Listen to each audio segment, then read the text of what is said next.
Well, hello, good afternoon, and welcome to the Dad Whisperer.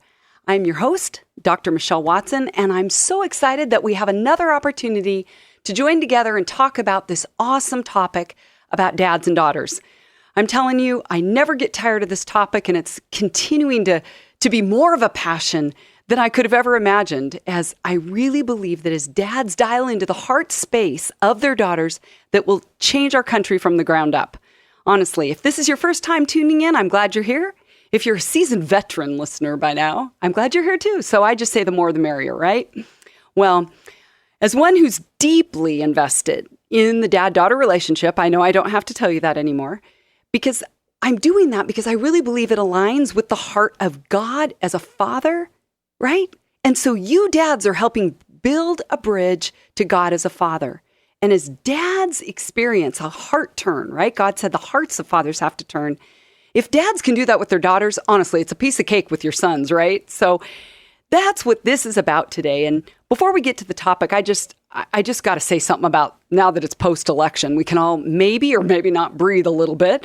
And regardless of how you voted or whether you're happy or sad with the outcome, I want to just read you something that I put this week on social media. It's been this crazy season of what I would say is just like confusion and restlessness. But here's what I put on social media. I said, with our nation currently being racked with uncertainty and ambiguity, one thing I know for sure. When dads of daughters come together and form a band of brothers to support and cheer each other on in their goal to be the best dad they can be, our nation strengthens from the ground up. And I wrote that in light of the meeting I was going to have that night with the Abba Project men. So here's this band of 12 men who come together once a month to learn how to be better dads to their daughters. And I really believe, regardless of who is leading our country, that strengthening the homes in America is what is going to have the best and most significant impact on our culture. So go dads. Well, as you know by now, you've got the rhythm down. Is the format each time is on your mark, get set, go. And on your mark is where you get a visual of all of you standing side by side. You're getting ready to run the race, and I'm your coach, and I'm over on the sidelines cheering you on. I'm saying, okay, we've practiced. Now we got to go. So on your mark today is the topic, question to learn. And that is one of the tools that I have in the fathering toolbox in the middle of my book, which is called Dad, Here's What I Really Need From You, a guide for connecting with your daughter's heart. And dads tell me like they want tools that work, right? And the more you use certain tools, the more you become attached to them, right? They're your tools in your toolbox. And I want you to have a fathering toolbox that is full of all kinds of tools that you can use, again, in fathering your daughter. And as I keep saying, the things that you do with your daughters work with your sons. But more for me, it's about teaching you how to connect with your daughter's heart. And it'll help your wives, how you relate to them. It will help you at work and how you relate to your coworkers, because these things are about you as a father, as a man, learning how to connect with your emotional heart space. And then, right, translating it to the relationships you have in your life. So on your mark today is question to learn. That's the title. Get set. Now is where I'm going to fill in the blanks and give you more of an understanding of what that means to question to learn. Okay? I know it doesn't really make sense. So let me give you a little bit of a backstory, right? I always say on Venus, we have a backstory to every story, right? Let me give you a little backstory as to where I got that phrase. I borrowed it. Question to learn. So a few years ago, actually this is over a decade, I was in a residency as part of my doctoral education, and we had this amazing lecturer come, this woman by the name of Mary Lou D'Antonio. And she had written a book called, well, she still has written the book. It's still out there. It's called Learning to Question, Questioning to Learn. Learning to Question, Questioning to Learn. And what this woman did as an educator, mostly of educators, that was her specialty, was the school system and helping teachers be better equipped to lead their students. And what she did for us is in this big lecture hall, she said, okay, I want everybody to gather up in groups of like 4 or 5, and we're going to do something today that's about interacting in a different way maybe than you ever have. So what she did is she first put a picture up on the screen of one of the pages in a famous children's book called Animalia. I don't know if you've ever seen it, but seriously, the pictures in this book are crazy amazing. Amazing. Every page in the book is only one letter of the alphabet. So on the A page, there's only pictures on there that start with the letter A, right? B page, it's all things that are about butterflies and bugs and that kind of thing. So in this lecture, she puts up a page of the letter A. So if you were looking at it right now, you would see an alligator, an alphabet, a card with a big letter A on it for an ace of hearts. You'd see an abacus. You would see an aardvark. You would see an aqueduct. You would see an apple and an ambulance. Okay, so you get in the picture. It's all on one page. So what she said is, I want you to gather up in groups and only ask questions about what you see. You cannot make any statements. You can't make any editorial comments. You can only ask questions. We're like, okay. So we gathered up and we begin to say things like, I wonder how many teeth the alligator with his mouth open wide has. Or, why is the alligator's mouth open so wide? What might be the reason for the aardvark to be backing away from the alligator? Who is playing the abacus? Why is there a green apple and not a red one? Did the asp, the snake, did the asp think he could sit on the ant and not squish the poor little thing? So are you getting the flavor of what I'm talking about? Is that as we begin to ask questions, the rest of us begin to notice things in the picture that we hadn't previously noticed. What I begin to realize is that the point of the exercise wasn't about asking an eloquent question. The point was simply to ask them. I was so fascinated. I'm telling you, think of all the lectures, you guys, that we never remember from high school, college, grad school. But this stuck with me as profound because it was about slowing down, looking at the picture more intently in order to ask a question of curiosity, something we were wondering. And soon it became clear that this worked to expand our awareness, I guess you could say, right? Because we were hearing what someone else was wondering or seeing in the picture. Same picture we were looking at, but through their question, we got to learn. Hence the name of the book and this exercise today about question to learn. So it wasn't about just discovering what the other person was thinking by making a comment in response to their question. It was all about just listening and listening and listening some more and being curious. Fascinating concept, wouldn't you say? So here's one thing that Ms. D'Antonio says in her book. She says, the research on classroom education comes with an observation that reveals that teachers are not using effective, productive questioning practices aimed at the development and refinement of student thinking during instruction.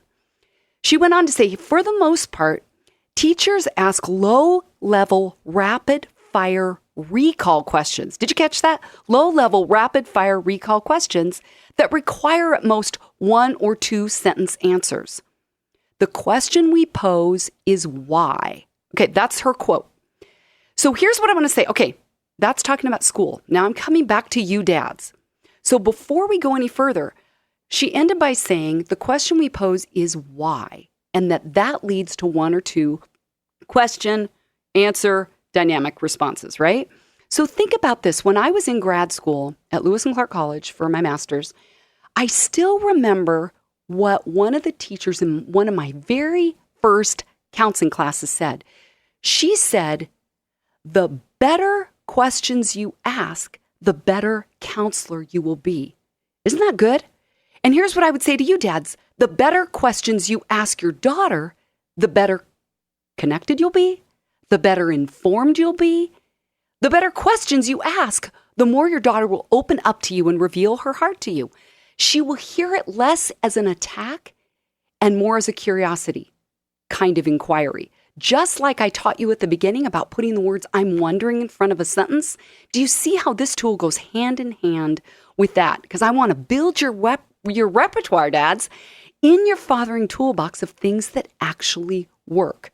So back to this thing about asking why. I'm sure I don't have to tell you how often with your daughters, you have just looped, or your sons looped around the why questions like, why didn't you clean your room like I asked you to? Why didn't you set your alarm earlier so you could be ready to leave when the rest of us were ready to walk out the door? Or why do you feel the need to always pick on your little brother? I mean, right? It goes nowhere. You're kind of just, you're stating the obvious, but it's not really a productive question. So the more you can take why out of the mix, and do you remember back in school that who, what, when, where, why, and how? We were learning that. Weren't we all learning that when we were little kids? Take the why out, but use those other phrases, those other words to start the question. Who? Who did you say you were thinking was cute on the football team, honey? See, you're getting a who, and you're going to get some reaction rather than, I don't know. What if you started with a what? Hey, what was your favorite part of school today? Or what could I help you with so that tomorrow you're here at the car on time for school? See the difference? When? Hey, when in your day today did you feel best about yourself? Where? Where could I be more supportive of you? And let's end with how. Here's another one. Like, how specifically can I pray for you today in joining you in asking God to help you love your little brother more? But can you tell that it has a tone that is softer? And I'm telling you, dads, you're going to get a lot farther with this kind of interaction than you will with anything else, because your daughter hears you literally and honestly asking her a question because you care. So, hey, I just want to stop for a second and say, if you're just joining us today, I am Dr. Michelle Watson, the Dad Whisperer. And I'm so excited that you're here. I'm author of a book called Dad, Here's What I Really Need From You, a guide for connecting with your daughter's heart. My website is drmichellewatson.com. I've got resources on there that are free that you can download. I have got a link to Amazon where you can buy my book. You can even sign up there for bi-monthly Dad-Daughter Friday blogs. So I love just giving you, Dad, short, informative, practical, action-oriented information that you can put into practice right away. And then if you ever want to write me, my email address is drmichelle@thedadwhisperer.com. Give me questions. Tell me things you're doing right. Give me ideas of things you'd love to see me address, and we'll keep it going. How's that sound? Pretty good? Okay, well, here's the deal. On your mark today is question to learn. That's the topic. Get set. We're talking about how can you be a powerful question asker.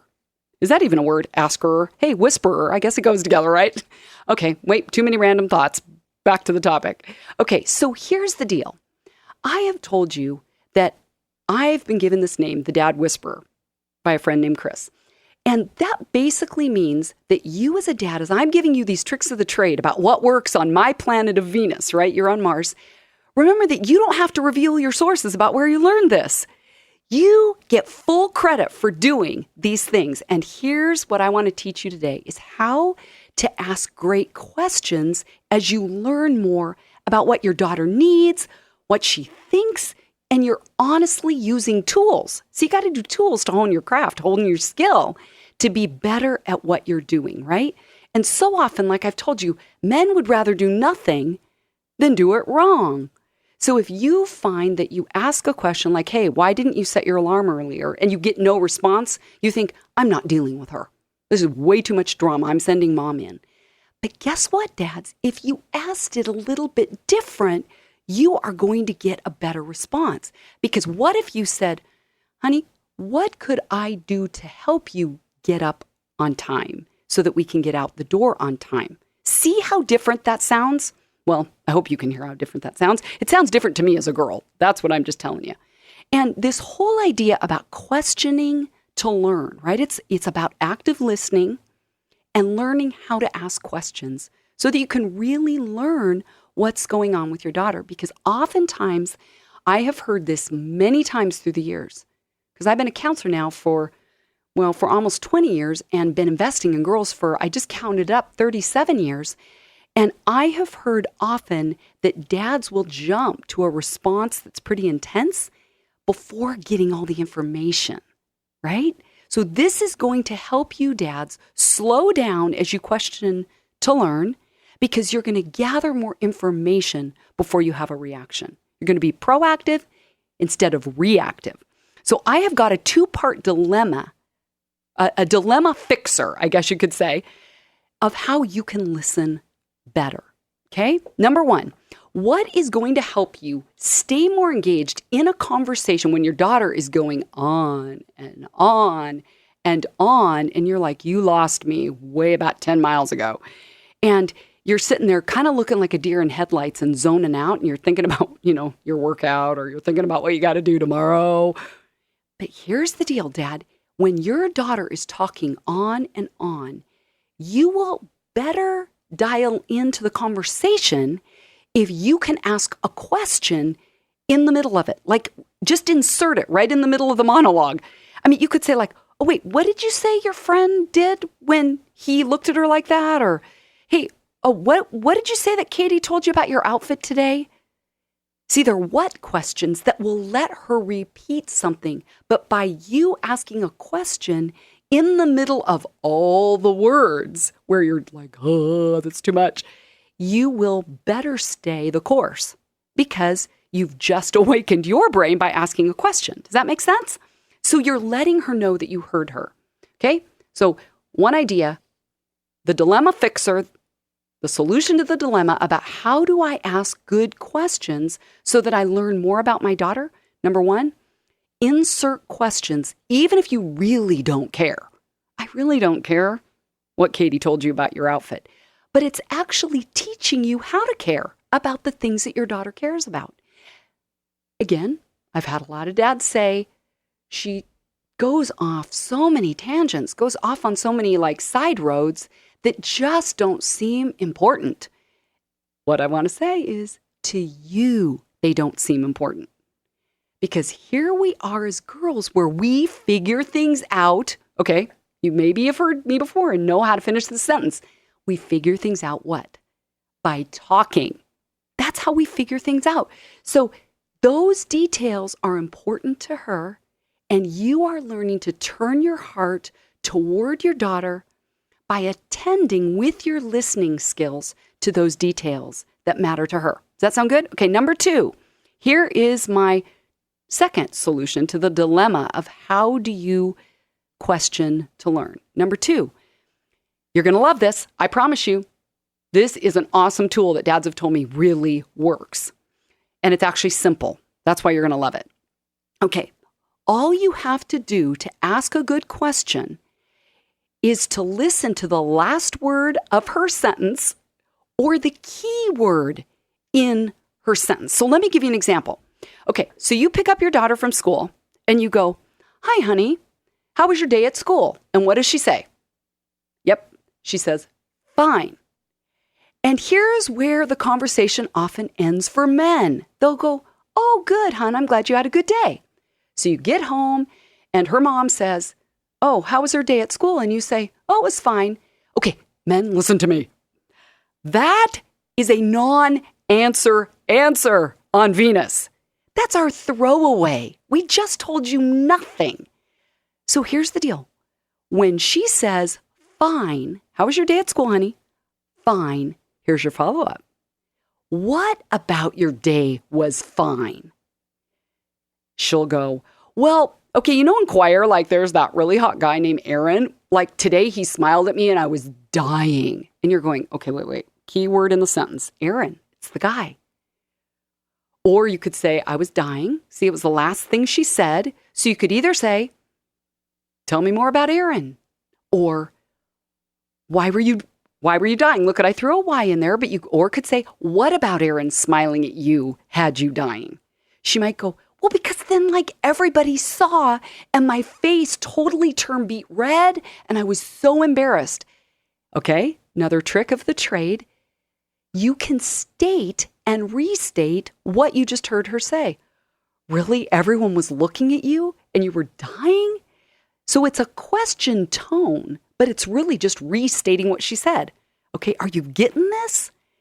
So all you have to do, men, to be a powerful, effective question asker is that you are turning your heart, your attention toward your daughter, and you're saying, basically, "Tell me more." Now, I get that you might go, "I don't want to know more. It's already too much." But here's the deal, you guys. I know that in the depths of your heart, you love your daughter. And as she gets older and gets more verbal and more emotional, and you're sitting there going, who cares? Who cares what happened around the lunch table? Who cares if that girl didn't like your outfit? Who cares if that boy talked down, kind of made you feel less than by, rolling his eyes at you? Guess what, though? Those things powerfully shape your daughter's identity, her confidence or lack of.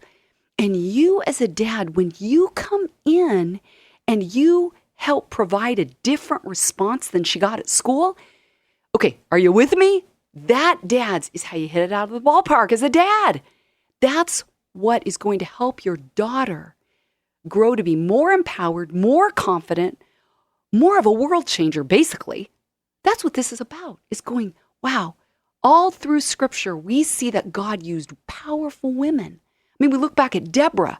She was a prophetess. People would come to her to have God speak through her to them. We look in the New Testament. We've got Anna, who was a prophetess, who was a woman who prayed in the temple. She was older.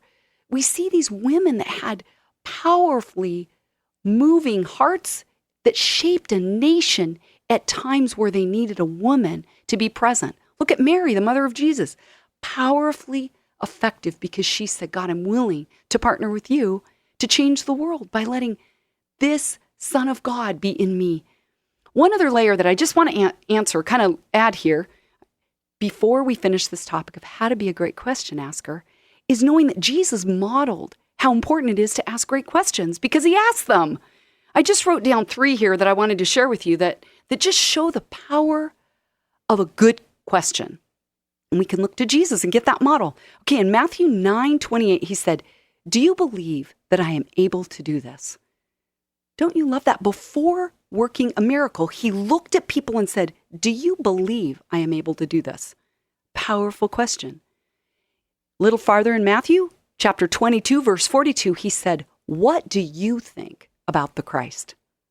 So he's talking about himself, but he wanted to engage those he was talking to in a conversation, that he wasn't just a truth speaker, he was a truth seeker. He was seeking to know what their questions were, where their dilemmas lied inside of their minds and their hearts. He asked another great question in Luke 18:41. He said, what do you want me to do for you? That is such a powerful question. I'd say that's one of my favorites Jesus ever asked. What do you want me to do for you? And he was talking to someone that he was about to heal, but he wanted them to say, I want healing. He could have just come in and, quote, save the day and heal, but he first engaged the person that he was in relationship with, whose life he was going to change, in a conversation that started with a question. So dads, here's what is going to happen as you hone these skills of being a great question asker of your daughters. You will see that she will be like a flower that's opening up as the questions peel back more of the layers of how God wired her, right? I'm sure every dad will go, there are so many layers to my daughters. My sons are so much straightforward and easier for me. But here's the deal, dads. You are going to grow as your heart has to learn these skills, moving the information from your head to your heart. And she will keep opening up as each follow-up question that you ask keeps happening in response to what she tells you. And I've had other dads in the Abba Project already tell me that they have really found success in doing this. And like my friend Gary Brashears says, you, Michelle, are helping raise their competence, right? Learning skills, which then increases their confidence. And that's what I want to give you as dads that are listening today, these things that I'm teaching dads in the Abba Project, that I've written about in my book. And as you dial in to the details of your daughter's life, you will see that her confidence and her competence will build. So in closing, today, on your mark, the topic has been question to learn. Get set. It's all about taking the last word in the sentence or the key word in the sentence to ask a follow-up. It's about asking a question in the middle of her long monologue and just keeping yourself engaged without zoning out. or restating back to her something she just said that shows her that you're really listening. So here's the deal. Between today and next Monday, I want you to try these things and then write and let me know how it goes at drmichelle@thedadwhisperer.com. Go to my website, drmichellewatson.com, and I'll give you more resources. And this wraps up this week's program. It's been great to be with you. Thank you for your time and attention. I'm signing off today. I want to end by reminding you dads to keep intentionally and consistently dialing in and pursuing your daughter's hearts. Go Dads.